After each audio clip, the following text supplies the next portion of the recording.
మా దగ్గర నుంచి నా సౌరంగా ఒక దాంట్లో లటక్కని లాక్కొని పోయి 2 టికెట్లు ఇచ్చిన వాళ్ళు మీరబ్బా. మీ పార్టీ వాళ్ళందరూ కూడా పక్కన పారేసి. జగన్మోహన్ రెడ్డి అట్లా చేయలే. జగన్మోహన్ రెడ్డి ఒక మాట కోసం ఒక మాట మీద నిలబడ్డాడు అంటే, ఒకరికి ఇవ్వాలి అని నిర్ణయించుకున్నాడు అంటే అది ఎంత కష్టం వచ్చినా నిలబడే వ్యక్తి జగన్మోహన్ రెడ్డి గారు.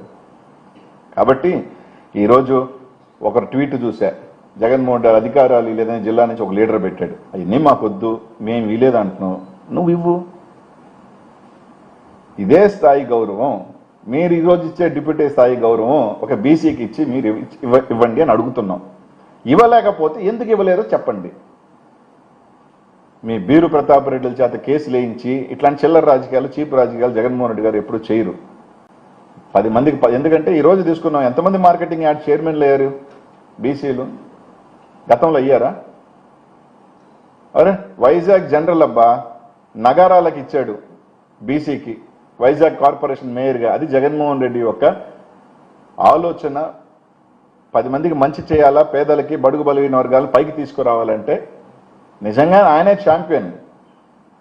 మీలాగా లెక్కలు ఇది ఇస్తే ఈ పార్టీ మన నుంచి వెళ్ళిపోతుందేమో, మళ్ళీ మనం గెలవలేమేమో, మీకు భయం.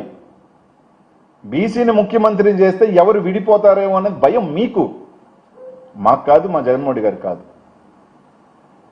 కాబట్టి ఆయన చెప్పిన దానికి ఈరోజు బీసీల గురించి కానీ, ఎస్సీ ఎస్టీల మైనార్టీల గురించి కానీ ఈ రాష్ట్రంలో ఎప్పుడు అండగా ఉండే వ్యక్తి జగన్మోహన్ రెడ్డి గారి. దాడుల గురించి చాలా చెప్పాం, మనం కూడా చెప్పాం. అప్పలనాయుడు కొడుకు యాక్సిడెంట్ చేసేమో పాపం, తప్పే, కానీ అందరికి ఒకే న్యాయం ఉండాలి.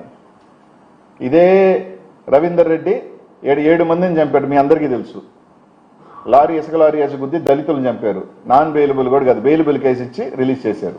మీ పార్టీ ట్రెజరర్ ఒక ఆయన జనసేన రాజ్యసభ ఆయన కొడుకు ఏ విధంగా చంపి స్టేషన్ కూడా తీసుకోవాలా, లింగంనేని రమేష్ గారి కొడుకు. వాళ్ళు తప్పు కరెక్ట్ అనలా, న్యాయం అనేది అందరికీ ఒకేలాగా ఉండాలి. సేదాల రప్పలరాజు కొడుకైనా కూడా అదే న్యాయం ఉండాలి. వాళ్ళ మీద మాత్రం మర్డర్ కేసు పెట్టేది ఏంటి, వీళ్ళని మాత్రం వదిలేసి బెయిలబుల్ కేసు ఇచ్చేది ఏంటి? దీన్ని బట్టి అర్థమవుతా ఉంది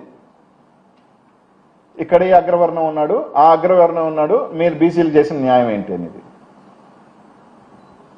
తప్పకుండా ప్రజలు చూస్తూ ఉన్నారు. దీని ఇంకా కూడా ఇప్పుడైనా సరే 3 నెలల్లో 4 నెలల్లోనో మంత్రి షఫల్ ఉందంటున్నారు, ఇప్పుడైనా ఇవ్వండి. మా బీసీలకు కూడా మీ ఇప్పుడున్న డిప్యూటీ సీఎం లాగా స్పెషల్ ఫ్లైట్లు, స్పెషల్ చాపర్లు, స్పెషల్ సీఎం లాగా పోలీసుల్ని ఇవి కల్పించండి అబ్బా. ఆ గౌరవాన్ని కల్పించండి. మీరే చెప్తున్నారు కదా మేము అద్భుతంగా గౌరవిస్తామని. మీ పార్టీ అధ్యక్షులు వేసుకొని కాదు, రాష్ట్రానికి డిప్యూటీ సీఎం చేసి చేయండి. ఒక పక్కేమో 15 సంవత్సరాలు మేము అధికారంలో ఉంటామని చెప్తున్నారు, ఒక్కొక్క పెరకుతున్నారు ఉన్నాయి. దీనికి సంబంధించిన మీ పాలసీ, మీ స్టాండు ఏదో స్పష్టంగా చెప్పాల్సిన బాధ్యత చంద్రబాబు నాయుడు గారికి ఉంది, పవన్ కళ్యాణ్ గారికి కూడా ఉంది. పవన్ కళ్యాణ్ ఏమి ఒక కులానికి పార్టీ నాయకుడు కదా, ఆయన పార్టీ, ఆయన ఒక పార్టీకి సంబంధించిన లీడర్. గతంలో ఇచ్చింది తీసేసినప్పుడు ఎందుకు తీసేశారు ఆయన కూడా చెప్పాల్సిన బాధ్యత ఉంది. అదే అడుగుతా ఉన్నాం మేము. యాజ్ ఎ బీసీగా వైఎస్ఆర్ కాంగ్రెస్ పార్టీలో మాజీ మంత్రి అని పక్కన పెడితే యాజ్ ఎ బీసీగా కూడా అడుగుతా ఉన్నానబ్బా, ఎందుకు తీసేశారు అంటే, మీరు తీసేస్తే ఇంకేముందిలే వీళ్ళు అది పట్టించుకోరు, అవసరం రాదనే. మీరే 14లో ఇచ్చారు, ఇప్పుడు తీసేశారు. 15 సంవత్సరాలు మేము ఉండమంటే ఇస్తా ఉన్నాం, ఇవ్వని అంటున్నారు. అది చెప్పండి ఎందుకు, వై? రాష్ట్రం తరపున, రాష్ట్ర బీసీల తరపున మాకున్న సందేహాన్ని ఎందుకు లేదని మాత్రం అడుగుతున్నా. దీనికి సమాధానం చెప్పాల్సిన అవసరం ఉంది. మా రవీణ చెప్పినట్టు నేను ఎప్పుడైనా చర్చకు సిద్ధమే. 95, 2026 మీరు 17 ఇయర్స్ సీఎం, మా బాస్ జగన్మోహన్ రెడ్డి గారు 5 years CM. Any time, place నువ్వు చెప్పినా, లొకేషన్ నువ్వు చెప్పినా, ఎవరు ఎక్కడ చెప్పినా ఎనీ టైం. మళ్ళీ ఈ బీరు ప్రతాప్ రెడ్డి మీ పార్టీయే కాదా? Yes, no. ఎందుకు ఎన్ని అవసరం లే, కేసు వేసింది అతను, మీ పార్టీ కాదా, అయిపోయింది కదా. ఎందుకు ఇప్పుడు నేను అనేది ఏంటంటే, రాష్ట్ర అధ్యక్షుడు ఇచ్చుకున్నాము, ఈ అధ్యక్షుడు ఇచ్చుకున్నాము, దానివల్ల ఎవరికి ఉపయోగం? మీ పార్టీ అంతర్గతం. కానీ రాజ్యాంగబద్ధమైన పదవుల్లో మాత్రం పక్కన పెట్టేది ఎందుకు? అదే జగన్మోహన్ రెడ్డి గారు రాజ్యాంగ పదవి, మాదే నేషనల్ పార్టీ కదా, ఆయన ఒక ఆయన నేషనల్ పార్టీ జిల్లా కాబట్టి ఆయన నేషనల్ అంతా విస్తరించుకున్నాడు. మాది ఓన్లీ స్టేట్ పార్టీ కదా. ఆయన ఒక ఆయన నేషనల్ పార్టీ అని పెట్టుకున్నారు కాబట్టి మీకు ఎట్లా పెట్టుకోవాలి కాబట్టి తూతు మంత్రంగా ఒక ఆయన పెట్టుకున్నారు. దానికి మేము కాదనట్లా, మీ అంతర్గతం. మీరు అంటున్నారు అధికారాలు ఏమీ లేదని. రాష్ట్ర అధ్యక్షుడు చెప్పేస్తే 175లో 50 మంది ఎమ్మెల్యేలు ఇచ్చేస్తారు తెలుగుదేశం పార్టీ. నిజమేనా? ఇది విన్నామా? ఆ బీసీలో అధ్యక్షులు ఉన్న వాళ్ళు నెల్లూరు జిల్లాలో ఒక బీసీ టికెట్ ఇవ్వాలి ఎమ్మెల్యేగా. నెల్లూరు జిల్లా కనీసం ఒక జిల్లాకు ఒక బీసీ టికెట్ ఇవ్వాలి కదా. ఈ జిల్లాలో కనీసం ఒక బీసీ టికెట్ ఇచ్చాడా? అదే నెల్లూరు జిల్లాలో ఎందుకు ఇవ్వలేదు? గత 25 సంవత్సరాల నుంచిగా ఎవరో అక్కడ తెలుగుదేశంలో 2014 నుంచి జగన్మోహన్ రెడ్డి గారు ఈ జిల్లాలో ఇస్తున్నారుగా. మీరు ఎందుకు ఇవ్వలా? అంటే బీసీగా ఉండి ఇవ్వలేదనే ఎందుకబ్బా చెప్తారు? అవన్నీ ఒక స్టేట్కి సంబంధించి ఒక హోదా కలిగిన పద్ధతి, అది ఎందుకు ఇవ్వలేదని అడుగుతా ఉన్నాం.